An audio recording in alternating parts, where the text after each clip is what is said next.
আজ আমরা এতজন মিলে কোথায় চললাম সেটা জানতে হলে ভিডিওটা শেষ পর্যন্ত দেখতে থাকো।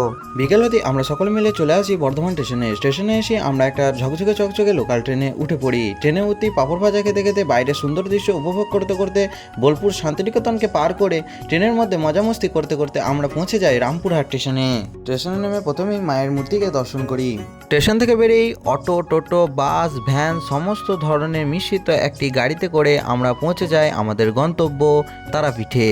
রাস্তার ধারে যেতে যেতে লাক্সারি হোটেলগুলো দেখতেই মনে পড়ে আমরা তো গরিব আলট্রা প্রো ম্যাক্স, তাই গাড়ি থেকে নেমে আমরা চলে যাই সস্তার একটি হোটেল শ্রীগুরু ভবনে।